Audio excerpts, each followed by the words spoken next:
اب انگلینڈ کے بارے میں تو یہ کہا جا سکتا ہے کہ انگلینڈ کے اندر بہت ساری کنالز ہیں، ریورز اور کنالز اتنے سارے ہیں، اور وہ ایک دوسرے کے ساتھ اس طرح جڑے ہوئے ہیں کہ بہت ساری جو منڈیاں تھیں اور مارکیٹس تھیں اور پروڈکشن یونٹس تھے، وہ ایک دوسرے کے ساتھ واٹر ویز کے تھرو کنیکٹ ہو گئے، بارجز واٹر ویز کے تھرو کنیکٹ ہو گئے، یعنی کہ اگر ایک علاقے کے اندر کوئی چیز پیدا کی جا رہی ہے تو دوسرے علاقے کے اندر وہ بیچی جا سکتی تھی اس طرح سے کہ اس کو کشتی پہ ڈالتے تھے اور کشتی کے ذریعے جو ہے اس کو ایک علاقے سے دوسرے علاقے لے جاتے تھے۔ مگر جب ہم یورپ کی طرف دیکھتے ہیں تو ہمیں نظر یہ آتا ہے کہ ان کے جو دریا ہیں وہ ایک دوسرے کے ساتھ جڑے نہیں ہوئے۔ آپ کے سامنے نقشہ ہے، آپ دیکھ سکتے ہیں، نقشے کے اندر آپ کو نظر آ رہا ہوگا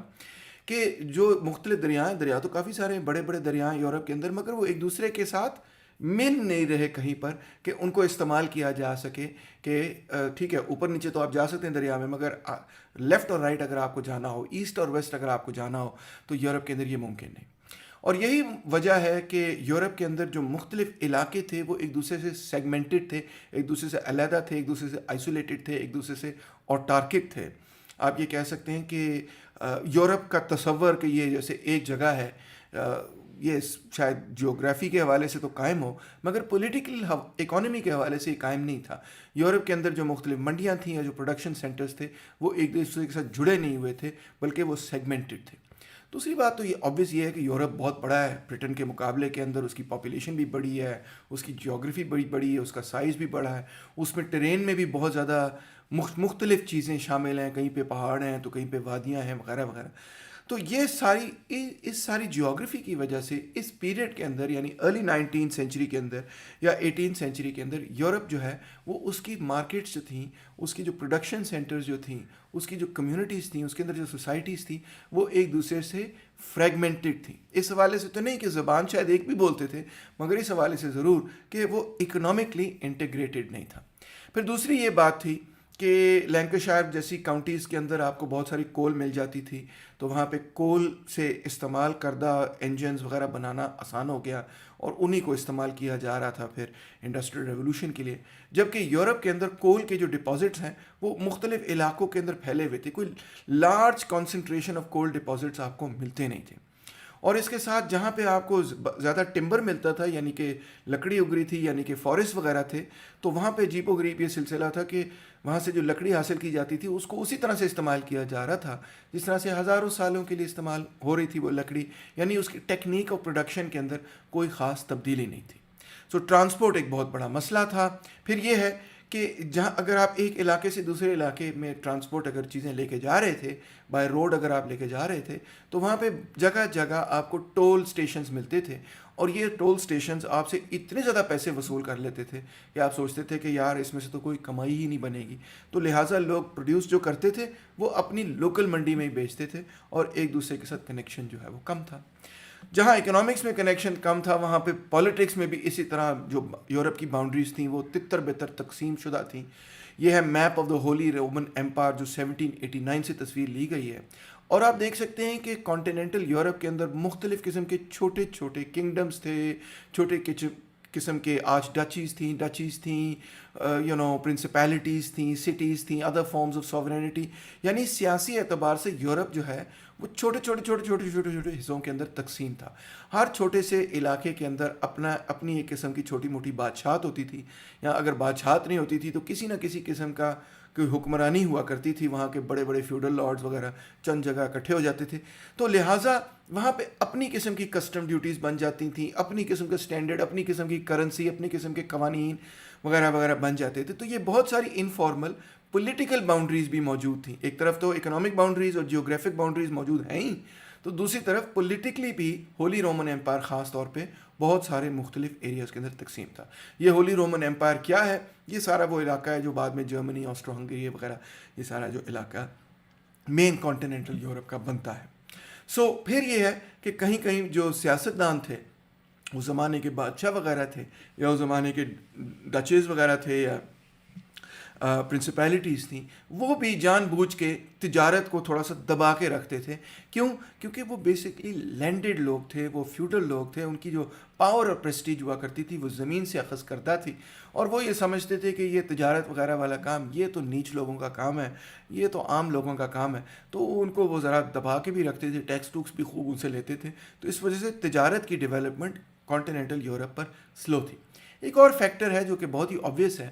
اور وہ یہ ہے کہ تجارت وہیں پر تیزی سے پھیلی جہاں پر یا تو کوئی ریور سسٹم تھا جس کے ذریعے آپ تجارت کر سکتے تھے، یا پھر ایسے سمندر تھے جو کہ بہت زیادہ مشکل سمندر نہیں تھے، ذرا کام سیز تھیں، تو وہاں پہ تجارت تیزی سے پھیل سکتی تھی۔ مثال طور پہ میڈیٹرینین سی کے اندر تجارت ہمیشہ بڑی تیزی سے پھیلی، اسی لیے جو میڈیٹرینین نیشنز ہیں انہوں نے بڑی اچھی اچھی کشتیاں بھی بنانی سیکھ لیں۔ اسی طرح نارتھ سی کے اندر تجارت بڑی تیزی سے پھیلی۔ انگلینڈ جو ہے وہ تو بذات خود، یا برٹن جو ہے وہ تو بذات خود ایک آئی لینڈ تھا، تو اس نے ٹریڈ تو کرنا ہی تھا، اس وجہ سے اس نے اپنی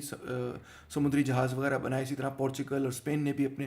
سمندری جہاز وغیرہ بنائے۔ مگر یہ جو ہولی رومن امپائر ہے، جو کانٹیننٹل یورپ ہے، جو یورپ کا بگ لینڈ میس ہے، یہاں پہ تاجر طبقہ نسبتاً کمزور اسی لیے تھا کیونکہ یہاں پہ تجارت ہی نسبتاً کمزور تھی۔ پہلے جو تاجر طاقتور ہوئے، مضبوط ہوئے اور امیر ہوئے، وہ تاجر تھے جو کہ سمندروں کے ساتھ جڑے ہوئے تھے۔ اور کانٹیننٹل یورپ جو ہے کیونکہ ایک بڑا سا لینڈ میس ہے، تو یہاں پہ بہت سارے ایسے علاقے تھے جو کہ آپ کہہ سکتے ہیں لینڈ لاک تھے، اسی وجہ سے یہاں پہ تاجر بھی اتنی مضبوط نظر نہیں آتے تھے۔ پھر اس کے ساتھ ساتھ بہت سارے سماجی اور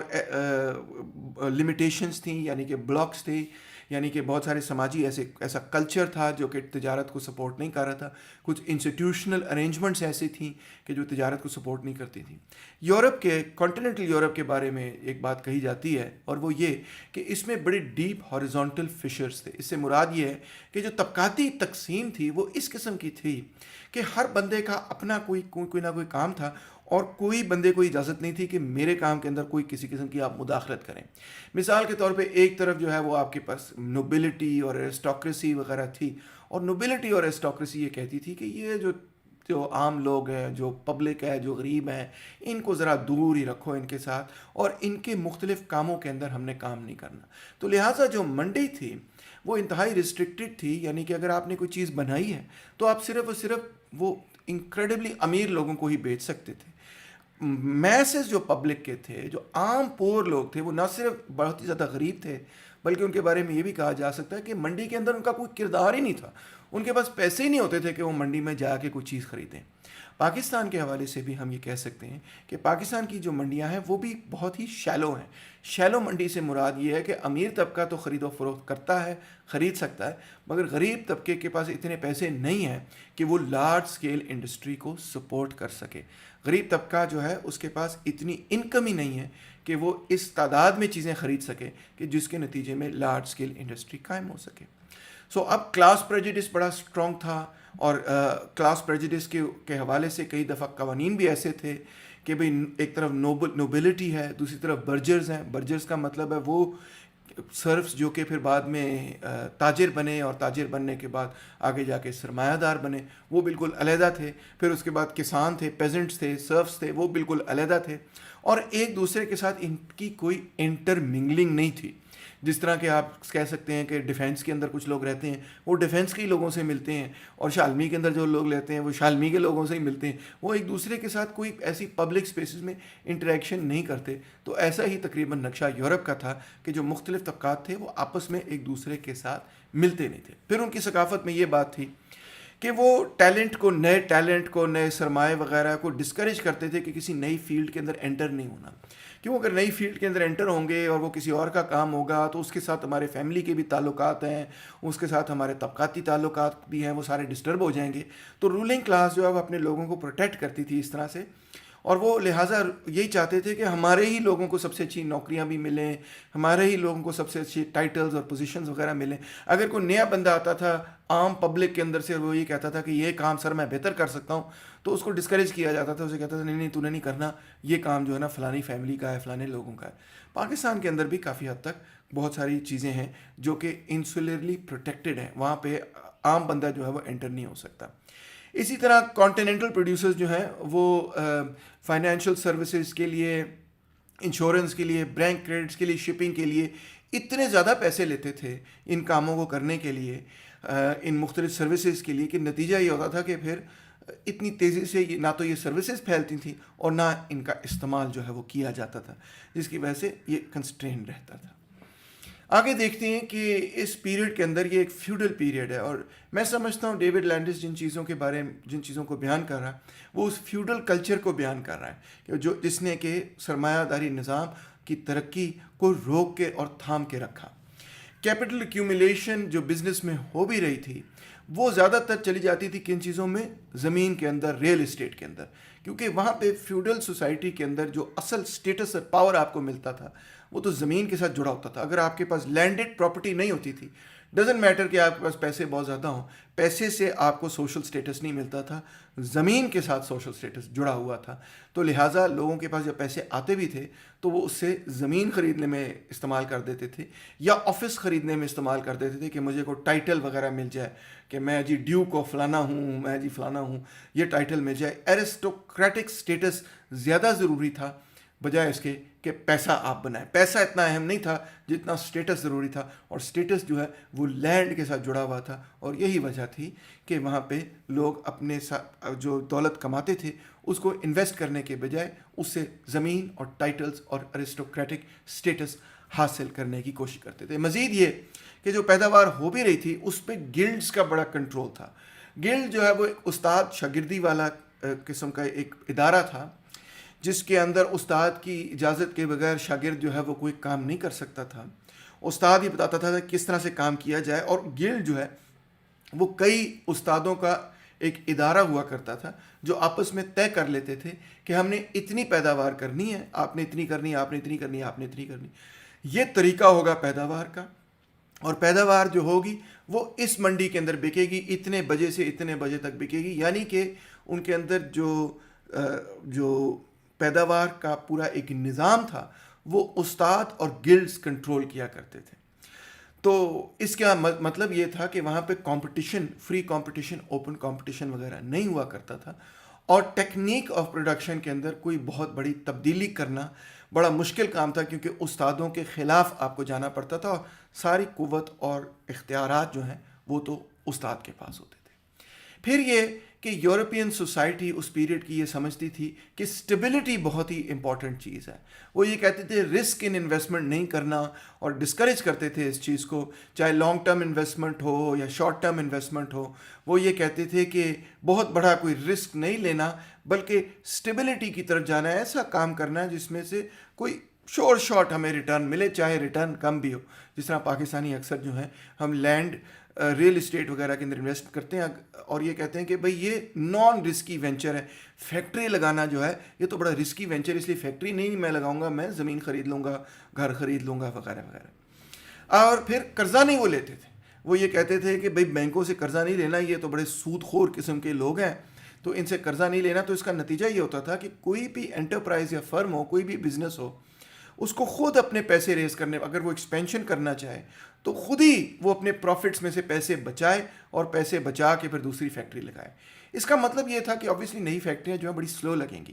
جب بینکنگ اور فائنینس انٹر ہو جاتی ہے تو وہاں پہ بہت سارے لوگ، سوسائٹی کے لوگ جو ہیں بینکوں کے اندر اپنا پیسہ ڈال دیتے ہیں، اور وہ پیسہ جب ڈالتے ہیں تو وہیں سے بینکس جو ہیں پیسے آگے قرضوں کی شکل میں لوگوں کو دے دیتے ہیں. تو اس طرح وہ بینکس ایک کریڈٹ موبلائزر کا کردار ادا کرتے ہیں، اور وہ جب کسی سرمایہ دار کو بڑا سا لون دیں گے تو اس کے نتیجے میں تیزی سے نئی فیکٹریاں جو ہیں وہ قائم کی جا سکتی ہیں. فائنانس کیپٹل کا بنیادی یہی کردار ہے کہ وہ کریڈٹ کو موبلائز کر کے تو پھر سرمایہ داروں کو پکڑاتا ہے تاکہ وہ نئی فیکٹریاں لگا سکیں. تو یہاں پہ کیونکہ رسک ورژن تھی اور اینٹی یوزری لاز وغیرہ بھی تھے، اور لوگ سمجھتے تھے، فیوڈل طبقہ یہ سمجھتا تھا کہ یہ جو یوزرس قسم کے لوگ ہیں جو قرض یہ ہمیں مقروض کر دیتے ہیں، اور وہ کرتے بھی تھے فرینکلی، تو لہٰذا ان کے پاس بینکوں شینکوں کے پاس نہیں جانا. تو لہٰذا یہ معاملہ تھا کہ انوویشن اتنی زیادہ نہیں ہو رہی تھی. انفیکٹ جو کرافٹسمن بھی تھے، جو کاریگر بھی تھے، وہ بھی یہ کہتے تھے کہ ان کے اپنے ٹولز ہوتے تھے، ان کے اپنے میتھڈز ہوتے تھے، اور وہ بڑے ریلکٹنٹ تھے اس معاملے میں کہ وہ کوئی نئی مشینری جو استعمال کریں. سب سے امپورٹنٹ بات تو یہ کہ ان کو اچھی طرح یہ بات معلوم تھی اور حقیقت پر مبنی تھی یہ بات کہ اگر وہ اپنے استاد شاگردی والا ریلیشن شپ توڑ دیں اور مشینیں بلا لیں تو پھر بھائی وہ تو خود ختم ہو جائیں گے، ان کی کاریگری تو ختم ہو جائے گی. مشین وہ کام کرنا شروع کر دے گی جو کاریگر کرتا ہے. تو کاریگر یہ کہتے تھے کہ نہیں، مشین کی کوئی ضرورت نہیں ہے، میں خود اپنے ہاتھ سے یہ چیز بناؤں گا، فرنیچر بناؤں گا، جوتے بناؤں گا، مشین یہ کام نہیں کرے گی، کپڑا بھی میں خود اپنے ہاتھ سے بنوں گا وغیرہ وغیرہ. تو لہٰذا جو یہ مختلف کاریگر تھے وہ یہی چاہتے تھے کہ مشینری یورپ کے اندر آئے. اسی طرح جو بہت سارے کسان طبقے کے لوگ تھے، پیزنٹس تھے، وہ بھی انتہائی میکنائزیشن کی مخالفت کرتے تھے، کیونکہ ان کو بھی یہ بات اچھی طرح معلوم تھی کہ اگر میکنائزیشن ہوئی تو ہم بے روزگار ہو جائیں گے۔ یہ وہ بات غلط نہیں کہہ رہے تھے، میکنائزیشن کے نتیجے میں ظاہری بات ہے کہ جو ان کا ٹریڈیشنل روزگار ہے وہ ان کے ہاتھ سے چھن جانا تھا، ختم ہو جانا تھا۔ مگر میکنائزیشن کے بغیر،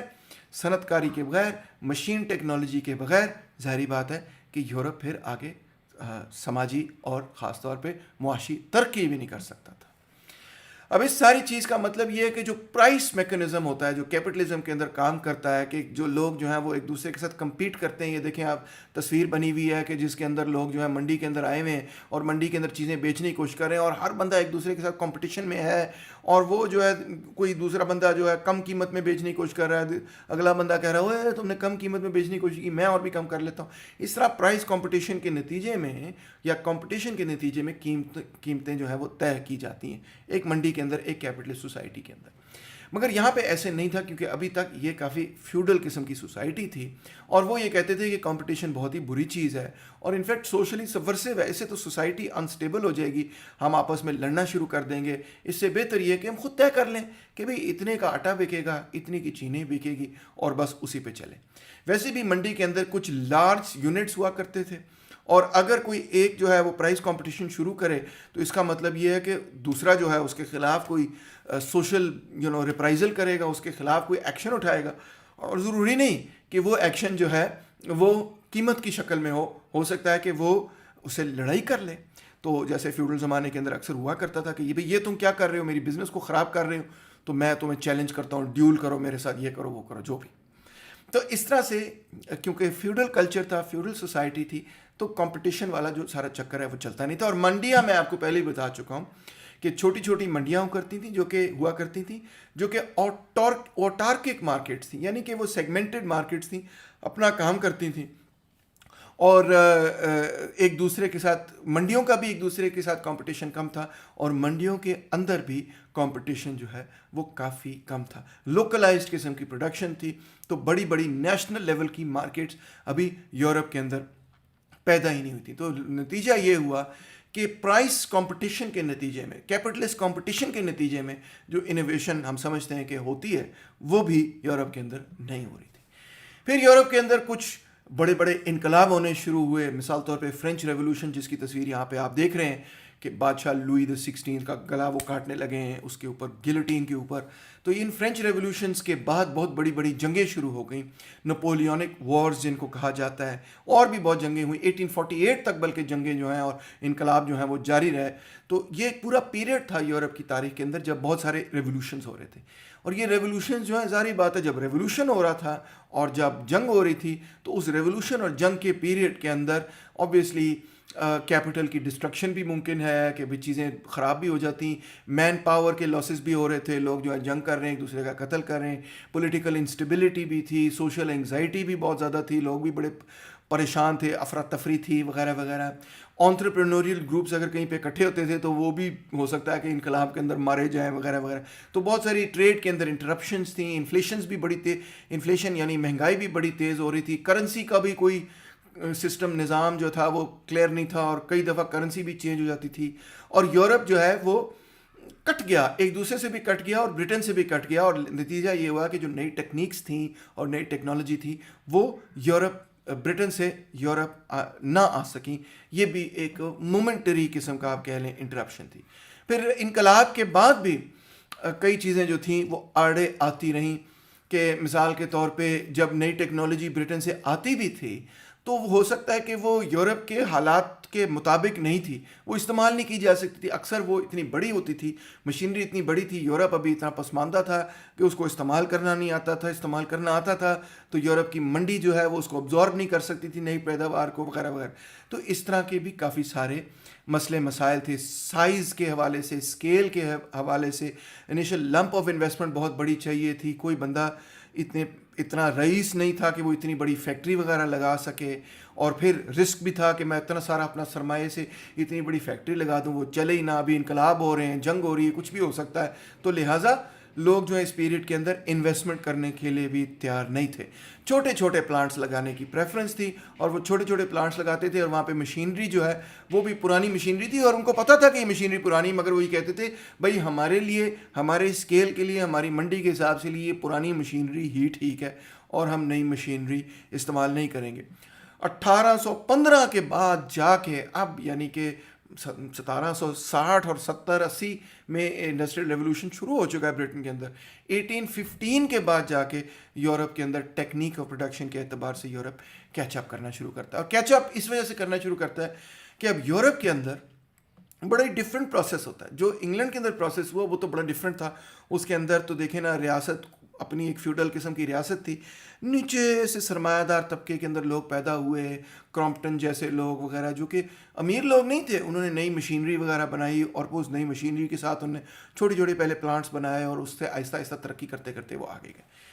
مگر یورپ کے اندر جو انڈسٹریلائزیشن اس نے بالکل ایک مختلف رخ اپنایا, اور وہ مختلف رخ یہ تھا کہ یہاں پہ جو انڈسٹریلائزیشن ہوئی, یہاں پہ ریاست نے یہ سوچا کہ یار برطانیہ تو بہت آگے نکل گیا ہے, تو ہمیں اس کے ساتھ کیچ اپ کرنے کی ضرورت ہے. تو ریاست نے ایک قسم کی ٹاپ ڈاؤن فورسڈ انڈسٹریلائزیشن شروع کی. زبردستی انہوں نے کہا کہ نہیں, ہمیں انڈسٹریلائز کرنا پڑے گا. اس کی سب سے بڑی مثال تو آٹو ون بسمارک کی دی جاتی ہے, جو کہ جرمنی کے چانسلر تھے, اور انہوں نے تیزی سے ایک انڈسٹریلائزیشن کا پروگرام شروع کیا. شروع میں تو یہ پروگرامز بہت زیادہ کامیاب نہیں تھے, سچی بات ہے. آٹو ون بسمارک کا پروگرام تو بہت کامیاب تھا, مگر باقی جو کئی جگہوں پہ کیے جا رہے تھے, اسٹیٹ اسسٹنس دی جا رہی تھی وغیرہ وغیرہ, مگر اتنے بڑے پیمانے پہ شروع کے پیریڈ کے اندر شاید وہ اتنے کامیاب نہیں تھے. مگر کیوں کامیاب نہیں تھے؟ ایک تو اس وجہ سے کامیاب نہیں تھے کہ اس زمانے کی جو ریاستیں تھیں, نہ تو ان کے پاس یہ کیپیسٹی تھی کہ وہ پلاننگ کر سکیں, نہ ان کے پاس اعداد و شمار تھے, نہ ان کے پاس اسٹیٹسٹکس تھے, ایون ان کے پاس کنسیپچول ٹولز بھی نہیں تھے. ان کو سمجھ بھی نہیں آتی تھی کہ اکانومی کو پلان کیسے کرنا ہے, کیسے نہیں کرنا, اسٹیٹسٹیکل ڈیٹا, امپیریکل ڈیٹا وغیرہ اس طرح کی چیزیں ساری تھی نہیں. تو اور پھر آخر میں یہ کہ جب وہ کرتے بھی تھے اور کامیابی سے بھی کرتے تھے, تو اکثر وہ کیا چیزیں بناتے تھے؟ لگژری گڈز بناتے تھے. ایسی چیزیں نہیں بناتے تھے جس کے نتیجے میں معاشی ترقی ہو, بلکہ اسی ایلیٹ کے لیے, چھوٹی سی ایلیٹ کے لیے چھوٹی موٹی پیداوار کر کے منافع کما لینا. تو لہٰذا شروع والے جو یہ ایفرٹس تھے وہ زیادہ کامیاب نہیں تھے, مگر آہستہ آہستہ یہ ایفرٹس کامیاب ہونے شروع ہوئے. اور آہستہ آہستہ ایک دفعہ جب انڈسٹریلائزیشن کی حوالے سے لوگوں کو تھوڑی سی سوجھ بوجھ آنی شروع ہو گئی آپ کہہ لیں, تو پھر انہوں نے سوچنا شروع کیا کہ کس طرح سے ہم اس کو پروموٹ کر سکتے ہیں. ایڈن ٹریٹی آف 1786 کے اندر فرانس نے اپنی منڈی کو مثال طور پہ کھول دیا, اور یہ کہا کہ ہم برٹش کاٹن کو منگائیں گے اور باہر سے چیزیں بھی منگانا شروع کریں گے, اور اپنی انڈسٹری کو کمپیٹیٹیو بنانے کی کوشش کریں گے. انقلابات کے حوالے سے, کیونکہ انقلاب کے دور کے اندر اور اس کے بعد جو جنگیں تھیں اس کے اندر تو یہ حقیقت ہے کہ بہت ساری چیزیں جو ہیں وہ کیوس کا شکار تھیں. مگر انقلاب یورپ کے اندر جو انقلاب ہوئے, فرینچ ریولوشن ہوا اور جو مختلف ریولوشنز ہوئے, انہوں نے ایک بہت ہی اہم کردار ادا کیا, اور وہ یہ کہ انہوں نے ایک دفعہ فائنلی فیوڈل مونارکی کو ختم کر دیا, فیوڈلزم کو ختم کر دیا, فیوڈل طبقے کو ختم کر دیا. اس جاگیردار طبقے کو جو کہ حکمران طبقہ بنا ہوا تھا, ان کو سیاسی اعتبار سے باہر نکال دیا, اور اس کے بعد ترقی جو ہے وہ تیزی سے آگے یورپ کے اندر بڑھنی شروع ہو گئی. فرانس کے اندر لوئے لی شاپلیئر آف 1791 کے اندر انہوں نے وہ تمام گلڈز توڑ دیے, انہوں نے لینڈ ریفارمز کر دیے, انہوں نے نئی قسم کی ریاست کے قوانین بنانے شروع کر دیے, اور فرینچ ریولوشن کو دیکھا دیکھی دوسرے ملکوں کے اندر لوگ کنٹریز, مثال طور پہ بیلجیم وغیرہ اور ویسٹرن جرمنی, ناردرن اٹلی, انہوں نے بھی فرانس کو کاپی کرنا شروع کر دیا. انہوں نے کہا جی نپولین کا تو ہم مقابلہ نہیں کر سک رہے, تو جو فرانس نے نئے قوانین, انقلابی قوانین بنائے ہیں, وہ ہم بھی ان کو اڈاپٹ کر لیتے ہیں. تو ریولوشن نے اب وہ جو کلاس سسٹم تھا اس کو توڑ دیا, اور پہلی دفعہ غریب آدمی جو ہے, عام آدمی جو ہے, مڈل کلاس کا بندہ جو ہے, اس کے اوپر جو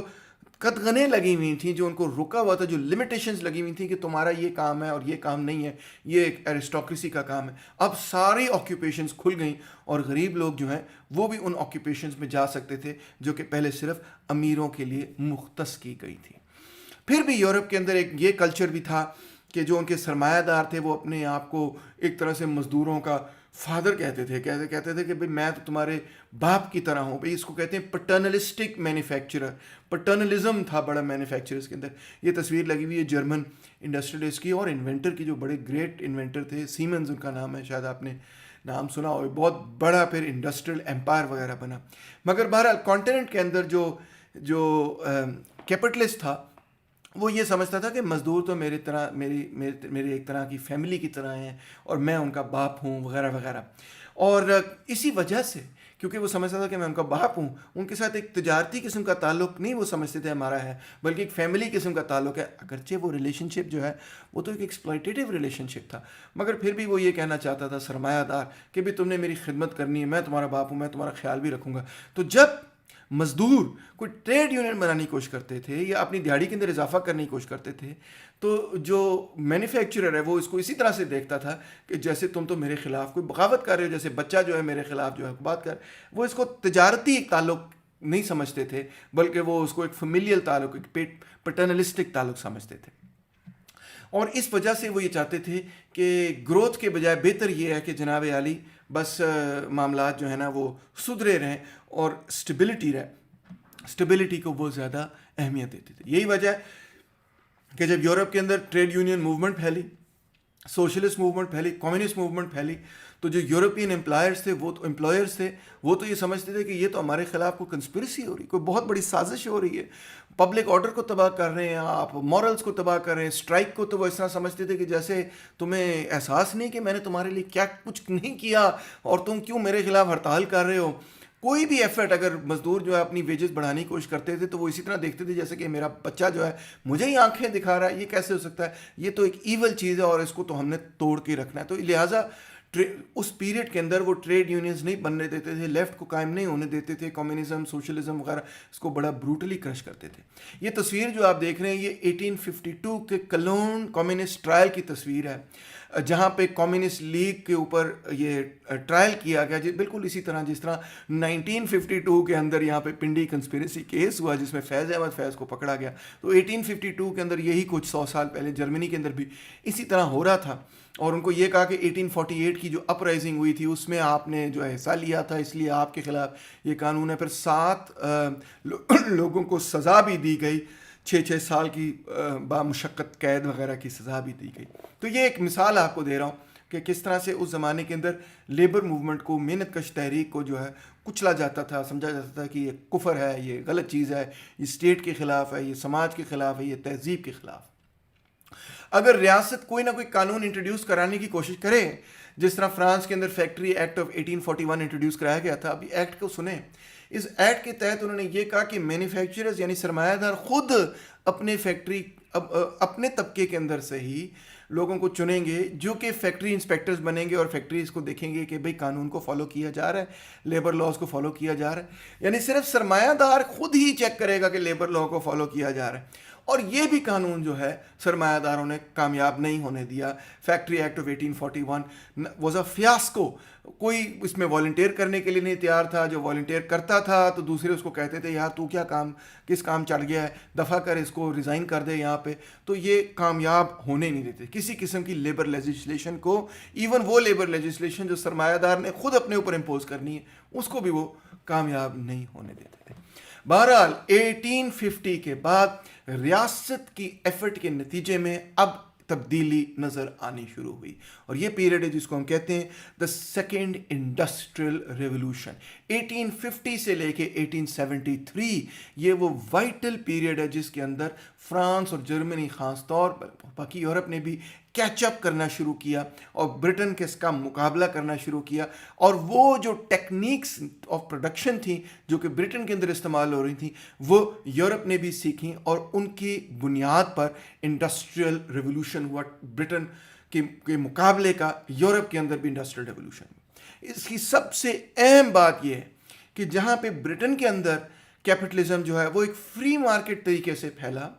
تو یہاں پہ اندر یورپ کے اندر جو کیپٹلزم ہے وہ باقاعدہ ریاست نے ایک پلاننگ کے نتیجے میں انٹروڈیوس کرایا, اور تبھی وہ اس پلاننگ کے نتیجے میں جب انہوں نے انٹروڈیوس کرایا تو تبھی وہ برٹن کا مقابلہ کر سکتے تھے. یہ بالکل اسی طرح ہے جس طرح پاکستان کے اندر بھی جو سرمایہ داری نظام پھیلا وہ خودرو طریقے سے نہیں پھیلا. جو یہاں پہ صنعت ڈیولپ ہوئی, جو یہاں پہ انڈسٹری لگی, وہ خودرو طریقے سے نہیں لگی, بلکہ یہاں کی ریاست نے اسٹیٹ لیڈ کیپٹلسٹ ڈیولپمنٹ کی. ایوب خان کے پیریڈ کے اندر پڈک اور پکک ادارے ایسے تھے اور مختلف قسم کے ادارے تھے کہ جس میں ریاست نے سرمایہ داری نظام کو پش کیا،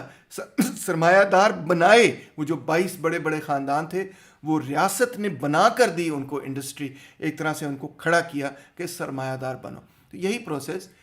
یورپ کے اندر بھی ہونا تھا. اب ایک نئی جنریشن جو ہے وہ ڈیولپ ہونی شروع ہوئی. سب سے پہلے تو زولورین یعنی کہ جو جرمن سٹیٹس تھے ان کا ایک کسٹمز یونین بنا.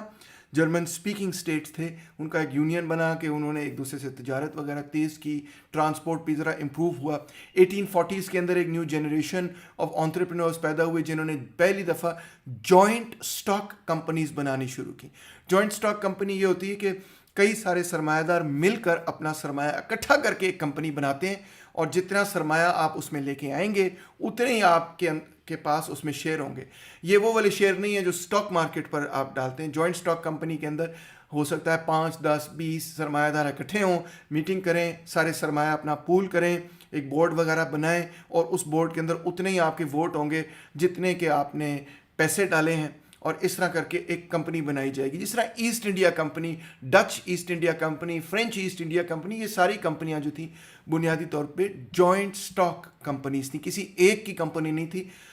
5 10 20 سرمایہ داروں کی مل کے کمپنی تھی. فرق اس میں اور اسٹاک مارکیٹ میں یہ ہے کہ اسٹاک مارکیٹ میں وہ پبلک کمپنی، اس کا مطلب یہ ہے کہ کوئی بھی بندہ جا کے اس میں شیئر خرید سکتا ہے. جوائنٹ اسٹاک کمپنی میں ایسا نہیں تھا. جوائنٹ اسٹاک کمپنی جو ہے اس کے اندر جو آپ کی آپس میں اگریمنٹ تھی انہی لوگوں کے شیئرز ہوا کرتے تھے. اب دنیا کے اندر جوائنٹ اسٹاک کمپنیز ختم ہو گئی ہیں. اب اسی طرح سے ہوتا ہے کہ لوگ جو ہیں پبلک کمپنی بن جاتے ہیں. پبلک کمپنی سے مطلب یہ کہ اپنے شیئرز، جو پہلے ایک پرائیویٹ کمپنی ہوتی ہے جب وہ پبلک جاتی ہے، امریکہ کے اندر اس کو کہتے ہیں گوئنگ پبلک، تو وہ اپنے شیئرز جو ہیں فلوٹ کر دیتے ہیں. پبلک کے اندر سے کوئی بھی وہ شیئرز خرید سکتا ہے. اب بہت سارے لیگل چینجز بھی یورپ کے اندر ہمیں نظر آنے شروع ہوئے. مثال کے طور پہ ربا پر اور سود پر جو پابندیاں تھیں وہ یورپین کنٹریز نے ڈراپ کرنی شروع کر دی. آپ بھی یہ سوچیں گے کہ بھئی یورپین کنٹریز کے اندر بھی سود اور ربا پر پابندی تھی. جی ہاں، کرسچینٹی کے اندر بھی سود لینا ٹوٹلی منع ہے، اور ایون